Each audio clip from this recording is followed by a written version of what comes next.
A paz do Senhor para os irmãos. Louvo a Deus por mais esta oportunidade de poder compartilhar a palavra de Deus com os irmãos. Eu quero deixar uma breve meditação para vocês.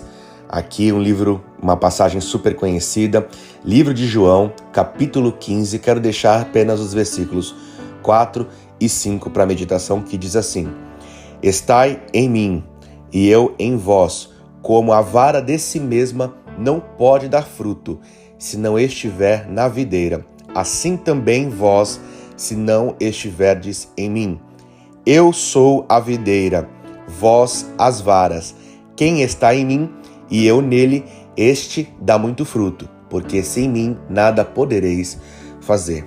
Irmãos, é um texto, autoexplicativo, e eu acredito que todos aqueles que se decidiram e aqueles que ainda vão se decidir se render ao Senhor, e este se render, eu digo desde o início da história, aceitar Jesus como seu único e suficiente Salvador, começar a caminhar no reino de Deus, começar a caminhar junto com os irmãos na fé e ter todo o processo aí de libertação. A gente vai caminhando, são as etapas do processo, que a gente vai tendo aí no reino de Deus. E tudo isso eu vejo como um alistamento para um exército, E o general é Jesus, o general é o nosso Senhor Jesus, e glória a Deus por isso. Ele é o cabeça. Quando a gente decide se alistar, a gente chega na casa do Pai e a gente se alista, A gente coloca o nosso nome ali na listinha ali de alistamento, a gente dá o nosso nome, dá o nosso telefone e a gente decide entrar para esse exército. Eu acredito, irmãos, que muitas coisas elas não entram neste exército. A gente não pode entrar com bagagens, com coisas que vão nos embaraçar dentro deste exército, dentro desse reino. O eu, o ego, a individualidade, muitas coisas que vão nos embaraçar no meio do processo, elas precisam ficar do lado de fora. E o texto aqui diz que se nós estivermos nele, em Jesus, porque somos a vara, a Bíblia aqui nos compara como a vara, e o nosso Senhor, a videira. Se nós, vara, estivermos ligados, fincados ali com esta videira, nós vamos dar frutos. A Bíblia também diz aqui que existem algumas varas que não estão linkadas na videira, não estão na videira.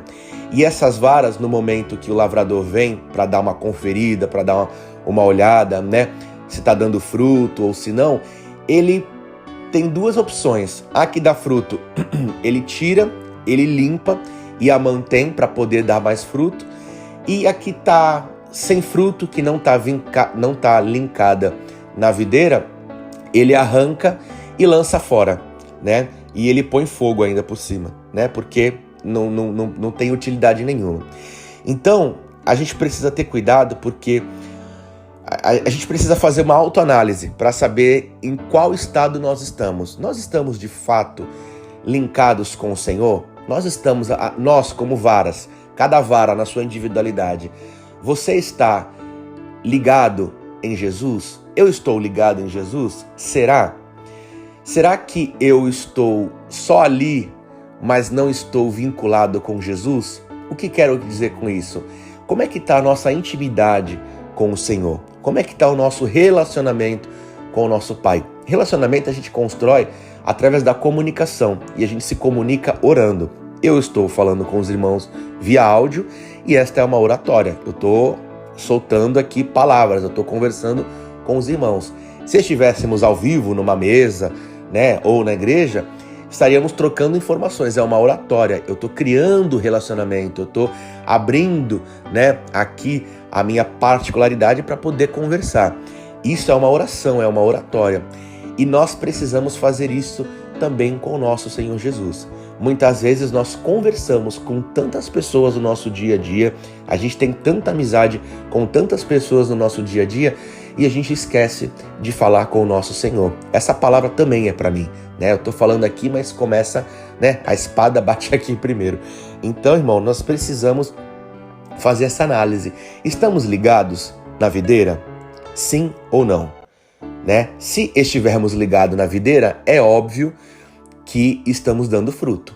Se nós não estivermos ligados na videira, nós não estamos dando fruto, né?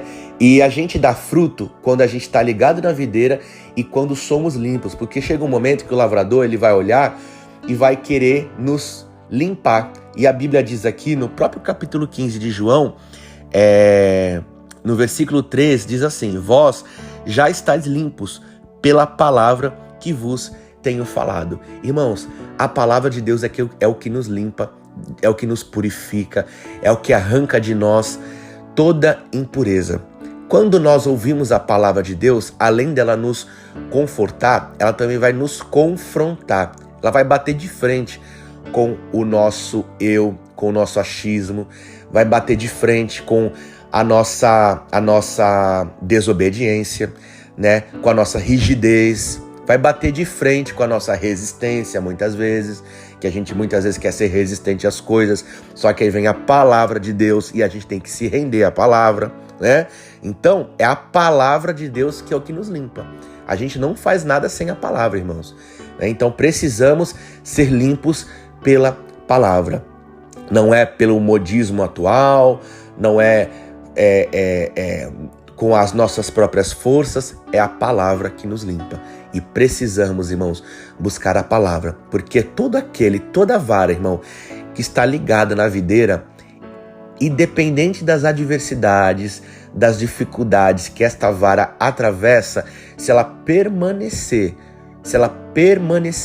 ligada na videira, ela vai ser uma vara vitoriosa e, além do mais, ela vai dar fruto, porque quanto mais quanto mais somos espremidos, mais fruto nós damos. A igreja, quanto mais, a própria Bíblia diz aqui, a igreja em toda a sua história, quanto mais oprimida, quanto mais rejeitada, quanto mais perseguida pelas pessoas, aí que a igreja dava fruto.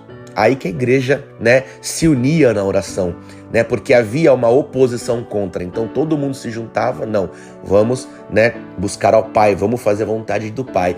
E quanto mais espreme, mais, né, sai óleo, mais sai impureza e a gente consegue dar fruto. Então, irmãos, nós precisamos dar fruto, né? Eu estava lendo ontem sobre a história de José, que começa ali no livro do Gênesis, capítulo 37, e eu lendo ali, eu falei, gente, como Josué foi ingênuo, né? Assim, ele tinha 17 anos, e José, o sonhador, né? Ele sonhava e também interpretava sonhos, e ele foi tão ingênuo, né? Contando os sonhos para os seus irmãos, e ele era o preferido do seu pai, né? Porque seu pai o teve ali na sua velhice. Então criou ali uma ira, né? Criou ali uma inveja no coração dos seus irmãos, e os irmãos sabem toda a história. Ele foi lançado no poço, depois ele foi vendido ali para os midianitas, depois os midianitas venderam ele, né, lá no Egito para Potifar, eunuco de Faraó, e tem toda a história. Mas em toda a história de José, a Bíblia sempre afirma, mesmo José sendo vendido, mesmo José no poço, mesmo José, ele depois lá na casa de Faraó, mesmo ele depois sendo tentado pela mulher de Potifar, mesmo José depois dentro da prisão ali, né, servindo na prisão também, porque ele teve uma atuação dentro da prisão, ele não ficou à toa lá dentro, e depois ele como governador, a Bíblia sempre vai afirmar, e o Senhor era com ele. O Senhor era com ele. Por que era com ele? Porque era alguém que tinha relacionamento, é alguém que tinha fé em Jesus, é alguém que deixou a sua vontade, deixou a sua... não deixou o seu ego, não é essa palavra que eu quero usar, é uma outra palavra, deixou a sua vaidade de lado, né? E decidiu servir ao Senhor. E a Bíblia vai dizer, irmãos, que José, em todas as etapas, ele teve êxito. Tudo, aonde a mão dele alcançava, aonde ele tocava com a mão dele, a Bíblia diz, irmãos, que o Senhor prosperava, né? Mesmo na aflição, mesmo na adversidade, mesmo nos momentos mais difíceis que José passou, a Bíblia diz, aonde ele colocava a mão, o Senhor o honrava. O Senhor honrou, né, ali a casa, fez prosperar ali a casa onde ele estava, ali, Potifar, Faraó. Não foi por conta de Potifar, por conta de Faraó, por conta da mulher de Potifar ou por conta das pessoas. Foi por amor, a Bíblia diz, tem um versículo que diz aqui, que foi por amor a José, o Senhor fez prosperar. Né? Então assim, irmãos, independente da situação em que nós estivermos, independente das adversidades, dependente de quem luta contra nós, tá? Se estivermos ligadinhos na vara, na videira, melhor dizendo, que a vara somos nós, se essa vara chamada Renan aqui que vos fala estiver ligada na videira que é Jesus, o Renan vai ter êxito aonde ele colocar as mãos. Você entende? Então, aonde nós colocarmos as nossas mãos e os nossos pés, o Senhor vai fazer prosperar, o Senhor vai fazer abençoar. Mesmo que seja uma terra de aflição, o Senhor vai fazer prosperar por amor a nós. Não porque somos bons, não porque somos bonitos, não porque temos uma ótima oratória, uma condição financeira, moramos num bairro bom, moramos numa região boa, porque somos brasileiros. Não é por conta disso, é por amor, porque de nós não temos utilidade nenhuma, né? O que nos dá valor, né, é a marca do sangue de Cristo, porque fomos comprados com preço de sangue e sangue de Cristo, e sangue de Cristo tem valor. Então o sangue do Senhor está marcado em nós. Quando o adversário nos olha, eu digo adversário Satanás, não as pessoas. Quando Satanás nos observa, ele tem que enxergar a marca do sangue de Cristo em nós. E o que deixa ele irado é isso, irmãos. É porque nós temos a marca do sangue de Cristo em nossas vidas. E nós temos um tesouro, né, dentro de nós, que é o Espírito Santo. O vaso de barro somos nós, né? E há um tesouro dentro de nós, o Espírito Santo. Irmãos, não despreze, não. Não despreze o Espírito Santo, não. Não despreza o preço que o Senhor pagou por você, não.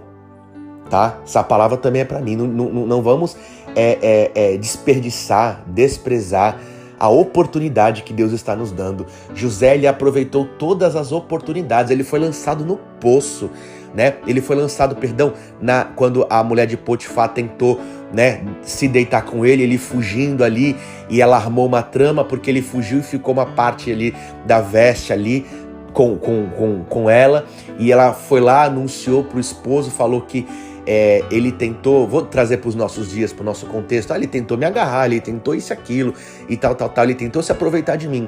E aí, né, Potifar ali, o povo ali ficou enfurecido, pegou José e lançou no cárcere, lançou naquela prisão. Não demorou muito.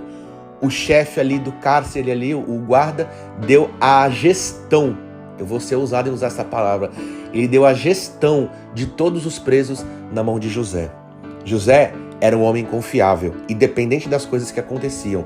Ele foi um servo de Deus confiável. Ele aproveitava todas as oportunidades. Irmãos, não perca a oportunidade. Muitas vezes nós estamos dando voltinha, então a gente está dando volta em círculo. Há 15 anos, há 18 anos, há 47 anos, há 63 anos, a gente não sabe por que nossa vida não anda, porque a nossa vida espiritual não anda, porque as coisas não acontecem, porque a gente não aproveita as oportunidades. A gente quer as coisas do nosso jeito e o Senhor coloca as oportunidades do nosso lado, só que a gente está cego, a gente está com escama nos olhos, a gente não consegue enxergar a oportunidade que Deus já colocou no nosso lado. Irmãos, não perca as oportunidades. Não perca as oportunidades. No nome de Jesus. Não perca as oportunidades. seja alguém que aproveita e que com esta oportunidade o nome do Senhor seja glorificado, não só para benefício seu, não, mas para abençoar outras pessoas, porque a vontade de Deus é nos abençoar, nos prosperar em todas as esferas, em todas as áreas da nossa vida, para que a gente também abençoe o nosso irmão, o nosso semelhante, né? Então, você que é uma vara, né, se vincule à videira, que é o Senhor Jesus. Você que é vaso, você que é barro, né? Somos nós, eu também sou um, né? Deixa o oleiro trabalhar, deixa ele moldar, deixa ele conduzir. Dói, existem perdas, existem renúncias, mas vale a pena, vale a pena. É o oleiro limpando, é o oleiro te moldando, é o oleiro te fazendo um vaso de acordo com o querer dele, com a vontade dele. Não é da tua vontade, não é da minha vontade, é da vontade do nosso Pai. Amém? Falei que seria uma breve reflexão e já estamos aqui em 16 minutos. Meu Deus. Deus abençoe os irmãos. Fiquem na paz do Senhor. Tenham uma excelente semana e um fim de semana abençoado na paz do Senhor.